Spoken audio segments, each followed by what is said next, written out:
What's up, everybody? Pete Pardo here from Sea of Tranquility. Welcome to another episode of Ranking the Albums. Today, we're going to take a look at the catalog of the great German thrash act Kreator. They've been around since the middle 80s. They've got 15 studio albums, one of the leading bands when it comes to the German thrash scene, alongside, of course, Sodom and Destruction and Tankard. But to me, just as important as a lot of the bands that we've had here in the US, specifically the Bay Area thrash titans, Metallica, Slayer, Megadeth, Anthrax, all those bands. I think that Kreator have to be discussed when you're talking about the great bands of thrash metal. So, of course, we've got, tell you the lineup, right? So, of course, the current lineup of the band: Millie Petroza, lead vocals and guitars. You've got Ventor, real name Jürgen Rail, on drums. Both these guys have been in the band since the beginning. Sammy Yisurno on lead guitar, backing vocals. He's been in the band since the early 2000s. And Frederick Leclerc on bass and backing vocals. He's been in the band since 2019. Former members, you got Rob Fioretti on bass and George Tritzi Trebiatsky on lead guitar, Frank Blackfire Gostic on lead guitar. You got Andreas Harris on bass, Christian Speezy Giesler on bass, backing vocals, Joe Cangelosi on drums, and Tommy Vetterli on lead guitars, right? So a lot of changes in the band over the years, but the constant in the band have always been Millie and Ventor, of course, and other guys who have been in the band for a while. But those are the two guys that have kind of like headed the ship for Kreator all these years. We've got 15 studio albums. I'm going to rank them as I like them. I don't have every single one of them, so I'm going to use the Prezi tool here to show you the covers of a handful of them that I don't have, and then I'll switch it out and show you the rest. So we're going to go to the first one here. Let me get the Prezi thing working, and I'll get our first one. Bear with me a second here, guys. All right. So the first one is going to be Endorama. So this is their ninth album, released in 1999, produced by the band for Pavement Records. So the middle period of this band is a really interesting story. This band started off great. They have been finishing great, right? Everything in the middle is kind of bizarre. So here, the band decided to go full on gothic metal. They kind of touched on it a little bit on an album or two before this, but here they decided to do a whole album, all gothic style. Most of the tracks are mid-pace, moody numbers. You got Millie going full on gothic lead and backing vocals. You got spoken word stuff, whispers. Just doesn't really work for me. Musically, it's all fine. It's kind of like, My Dying Bride light type of thing. But if I wanted to hear stuff like this, I would go listen to bands like that, not to Kreator, because there's a lot of other bands that do this kind of thing really well. And I'd rather go listen to them to listen to a thrash band trying to do something different. That being said, you got some decent songs on here. Shadowland is catchy. Golden Age is pretty memorable. Chosen Few, I think, would appeal to that kind of gothic rock alt crowd. You got guitar synth textures all over the place. There's some really bad programmed drums. To me, this is not my Kreator at all, and there's really no thrash to be found at all here whatsoever. So that's my number 15. Let's go with my next choice, which is going to be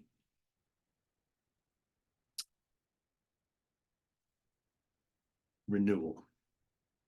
And there you have it right there. So this is 1992. This is their sixth album. First album of their kind of experimental phase, produced by Tom Morris for Noise Records. I really dislike the drum sounds on this album. God, they're just terrible. Right off the bat on Winter and even Martyrium. I mean, the guitars are really muddy. The drums sound like they're recorded in a cave. Millie sounds like he's trying to sing more melodic, like James Hetfield. It doesn't work at all. And I really, really dislike the production of this album. It's really harsh. Title track is harsh sounding. It's boring. It's like this mid-pace rocker. The lead guitar work isn't inspiring at all. It's slower, like they're trying to do these like bluesy melodic leads. It just doesn't sound right. Reflections, another bad song. I don't like that at all. It's almost like the band were trying to do like what Metallica did on Load a couple of years earlier, but doing it a few years beforehand. Like I said, production is terrible. Brain Seed is kind of punky, but I don't like the way it's produced. Karmic Wheel blends industrial and gothic metal. It's just terrible. Depression Unrest is actually kind of cool. And what's weird is the session bonus track that they released later on called Trauma. That basically sounds more like the Kreator that we know and love. So awful, overall, a pretty awful album. And even more so when you consider how strong Coma of Souls, the album that came right before it, really is. It's like they went and did like an about face here. For me, slower mid-pace metal just isn't the forte of Kreator. So this to me is a big time misfire. So that's my number 14. Let's go and get another one here for you. Next up is going to be Cause for Alarm. I'm sorry, Cause for Conflict. Cause for Conflict from 1995, the seventh album, produced by Vincent Wajno for Noise and Gun Records. Brings back more of their thrash sound, but still with some industrial elements going on. Here, I get Millie just doesn't sound like himself. He's trying to go for a different vocal style. He's trying to sing in that kind of like barking shout style that he did on Renewal. It just doesn't sound right. I mean, the guitars are at least faster or meatier, which I kind of dig. Prevail is a decent song. Catholic Despot has some nice riffing. Progressive Proletarians is totally Kreator of old, right? Fast and Furious.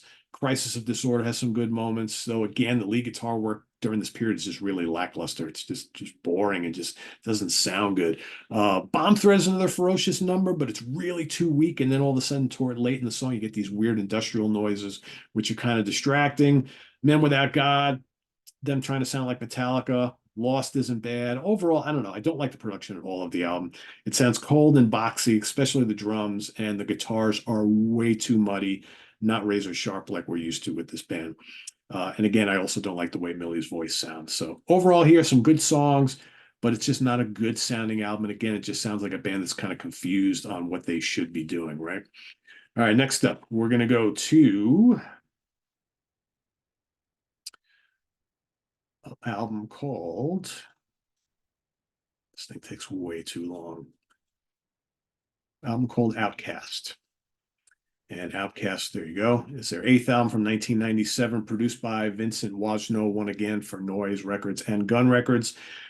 It's a better sounding album. Production on it's pretty good compared to the previous two, but more puzzling is the kind of full-blown move into more gothic and industrial metal. You got Leave This World Behind. There you get Millie singing in more of that ferocious vocal style, but the music is just kind of like mid-pace gothic metal. Phobia is pretty strong thrasher, as is Forever, but Black Sunrise, again, sounds like a band wanting to be like My Dying Bride.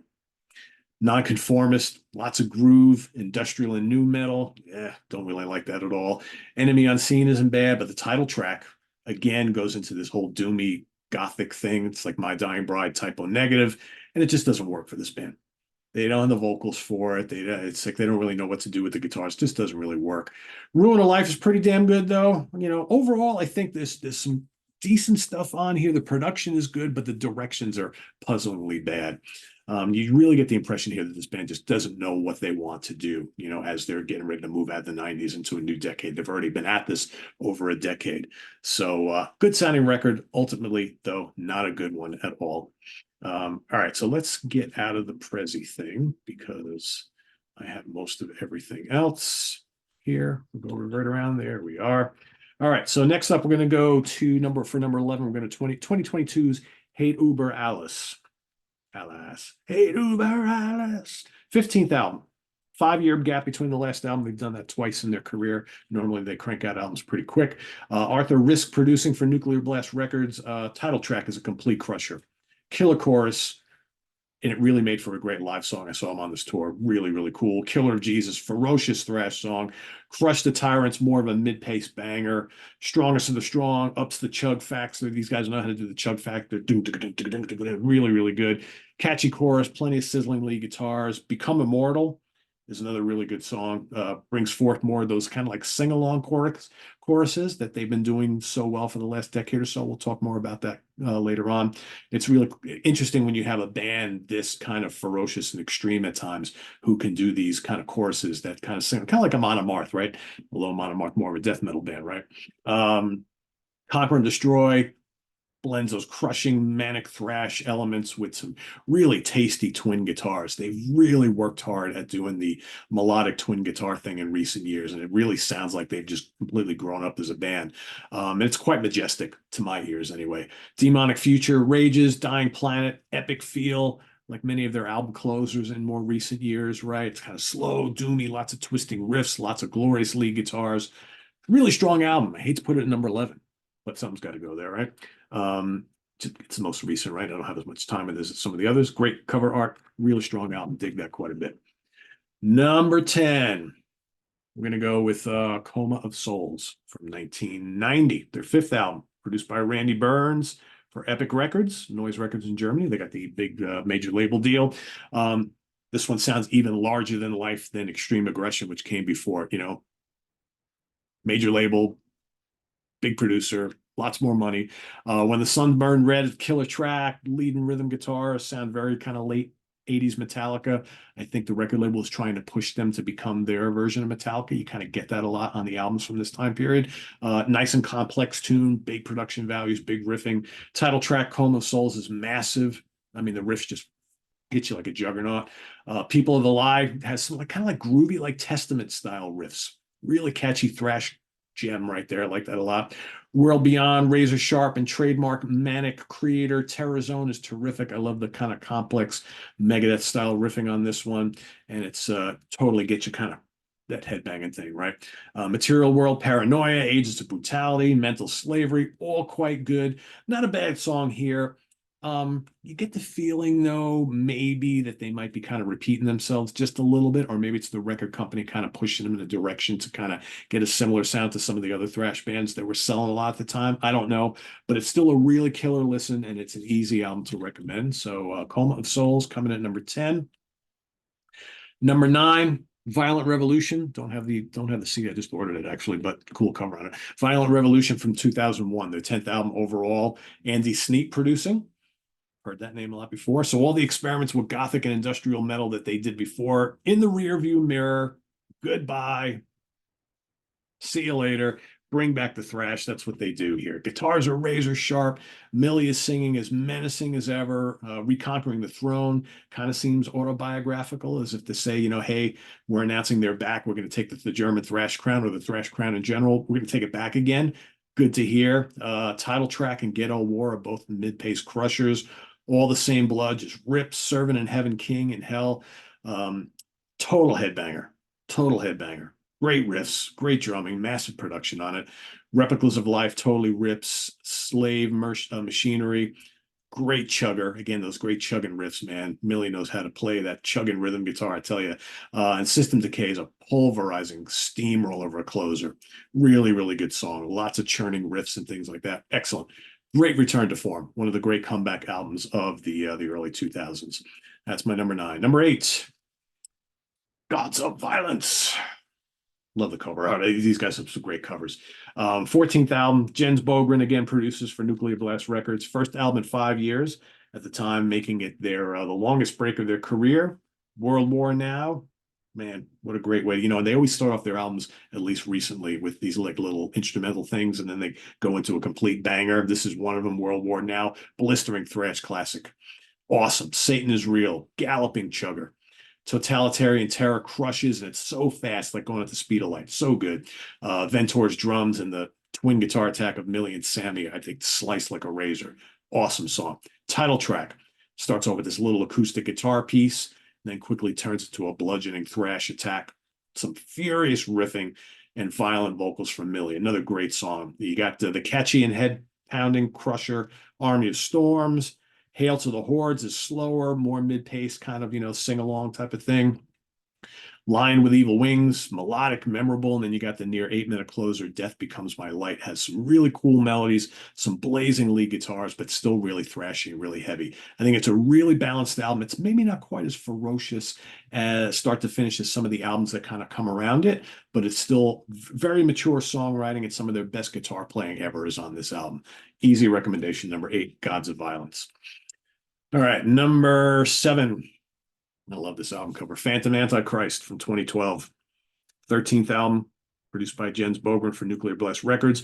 Razor sharp, ferocious production. This album sounds bigger than life. The title track completely slays. Death to the World is massive. From Flood into Fire, just so good. Killer thrash song. Then you got like Civilization's Collapse, Your Heaven and My Hell is so good. Until Our Paths Cross again. Great closer. Savage vocals all the way through. Razor sharp, clean but crushing production. This is really good. Really good. Again, this band started off with a bang, and all their albums that they released in the last 20 years are just really good.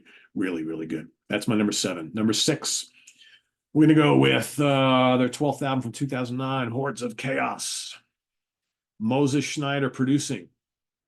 2 Andy Sneap productions before him. Now we got Moses Schneider on the production. SPV Steamhammer Records.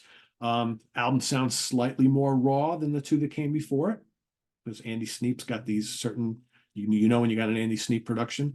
But still, this is on fire from the opening track. You know, Hordes of Chaos kicks it off. Great thrashy, manic title track. War Curse crushes. Nice little wah-wah, frantic wah-wah soul in that. Very cool. Escalation features some cool weaving and intricate riffs. You got a Muck Run, interesting song. It's kind of brooding, got these gothic touches. Then it morphs into a scorching thrash attack with Millie screaming up a storm. Nice way to kind of change things up as you're going through the song. Destroy What Destroys You, another barn burner. I mean, his vocals are lethal on this, and I love the complex guitar riffing on it. So good.